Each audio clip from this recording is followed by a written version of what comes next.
नम आंखें लिए एक लड़का नई कंपनी के ऑफिस में जाता है। शहर के सबसे बड़े बिजनेसमैन का लड़का, जिस पर शहर की सारी लड़कियां मरती थी। गोरा चेहरा, घुंघराले बाल, लुक में वह किसी राजकुमार या हीरो से कम नहीं है। आज बहुत उदास होकर एक नई कंपनी के ऑफिस में पिछले 3 घंटे से एक मुलाकात के लिए बेचैन बैठा था। हर 15 मिनट में रिसेप्शन पर बैठी सुंदर लड़की से वह बार बार पूछ रहा है, क्या सर फ्री हुए, क्या सर फ्री हो गए, जिसकी तनख्वाह उसके ड्राइवर से भी कम थी। आज वह रिसेप्शनिस्ट उस लड़के पर चिल्लाकर बोली, आप अपनी जगह पर शांत बैठे, जब वक्त आएगा मैं आपको बता दूंगी। ऐसा पहली बार हुआ है कि रॉनी रॉय, इतना बड़ा आदमी, एक नौकर की बात सुन रहा था। बात कुछ ऐसी थी कि रॉनी रॉय की कंपनी दिवालिया होने वाली थी और उसको सारी उम्मीद इस नई कंपनी के मालिक से थी। शायद यह कंपनी का मालिक उसको दिवालिया होने से बचा ले। पूरे 4 घंटे इंतजार के बाद रिसेप्शनिस्ट उससे बोलती है, अब आप मैडम के केबिन में जा सकते हैं। बॉस तक जाने से पहले रॉनी को यह पता चल गया कि इस कंपनी का बॉस कोई लड़का नहीं बल्कि एक लड़की है। केबिन में पहुंचकर रॉनी जब बॉस को देखता है तो दंग रह जाता है और कहता है, तुम और इस कंपनी की बॉस, यह हो ही नहीं सकता। जाओ, जाकर बॉस को बुलाओ। क्यों, मैं तुमको बॉस नहीं लगती? और अगर ऐसा है तो तुम जा सकते हो। नहीं नहीं, मैं तो बस पूछ रहा था। मेरा तुमको मेरी हालत का अंदाजा नहीं है। मैं किस हाल में हूँ, भिखारी जैसी हालत हो गई है मेरी। तुम अपनी जबान से मेरा नाम मत लो, मैडम कहकर बुलाओ मुझे, नहीं तो धक्के मारकर ऑफिस से निकलवा दूंगी। सॉरी मैम, अब ऐसी गलती नहीं होगी, रॉनी रॉय ने जिल्लत भरी आवाज में बोला। मीरा, मुझे तुम्हारी और तुम्हारी कंपनी की सारी जानकारी है। जाओ अपने बाप से कह दो कि तुमको बर्बाद होने से कोई नहीं रोक सकता। जो सब हुआ है मैंने ही किया है, यह बदला है मुझे धोखा देने का। कैसा धोखा? रॉनी रॉय ने नम आंखों से कहा। ओह अच्छा, भूल गए तुम और तुम्हारे बाप ने मुझे कैसे ठोकर मारकर भगाया था। यहाँ तक कि तुम्हारे बाप ने तो मुझे गंदा खून तक कहा था। मेरे पूरे परिवार को आधी रात में घर छोड़कर जाना पड़ा। इतना सब करके तुम भूल गए सब।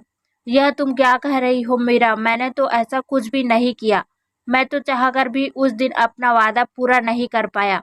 बस इतनी सी बात, क्या तुमको नहीं पता क्या हुआ था? उस दिन मैं अपना सारा घर बार छोड़कर अपनी जिंदगी को दांव पर लगाकर तुम्हारे साथ अपनी जिंदगी बसाने आई थी। मैंने 4 घंटा तुम्हारा इंतजार किया पर तुम नहीं आए। उस रात का आंधी तूफान भी मुझे तुम्हारे पास आने से नहीं रोक सका।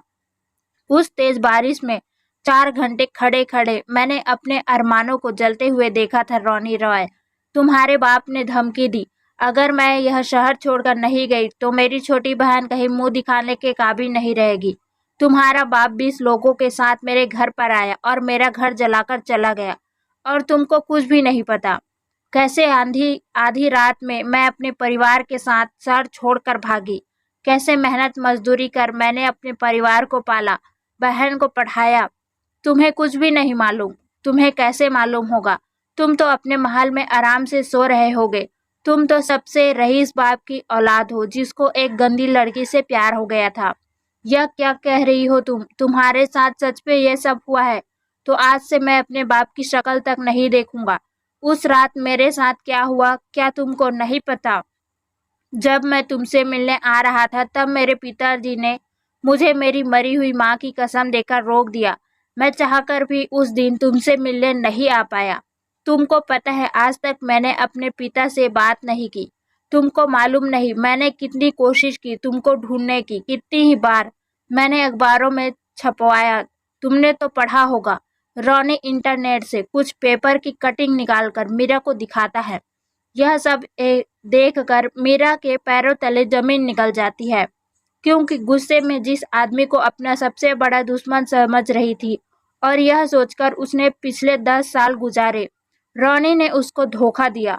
आज वह गुस्सा यह सच समझ नहीं पा रहा था।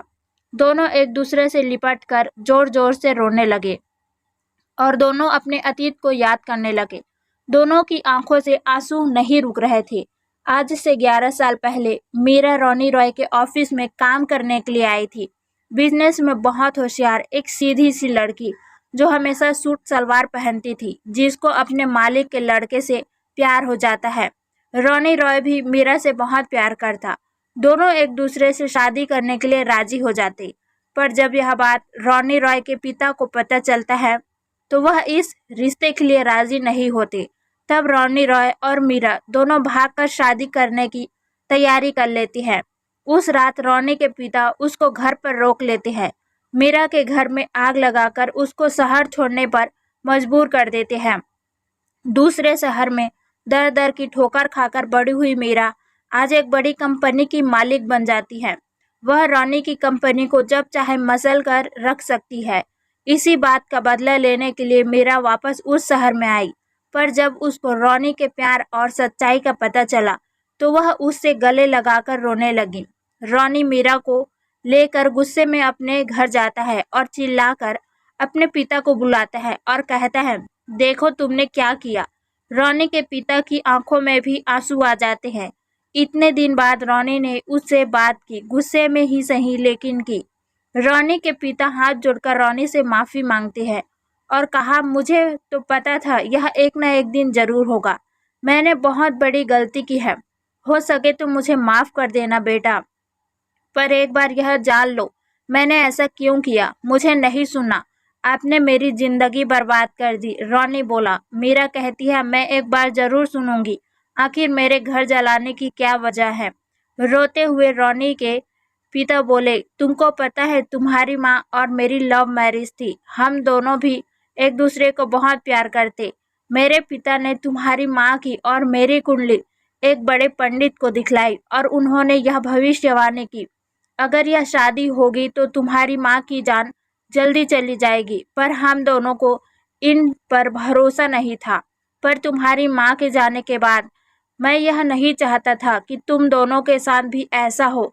जब मुझे पता चला तुम और मीरा एक दूसरे से प्यार करते हो तो मैं तुम दोनों की कुंडली उसी पंडित को दिखाई और उसने तुम दोनों के बारे में भी वही कहा जिस दुख से मैं जी रहा हूँ वही तुम लोगों को ना मिले, इसलिए मैंने यह सब किया। पर क्या तुमको पता है मीरा कि कंपनी इतनी बड़ी कैसे हो गई। वह अज्ञात डोनर कौन है जिसने तुम्हारी कंपनी में इतना सारा पैसा लगाया। वह मैं हूँ।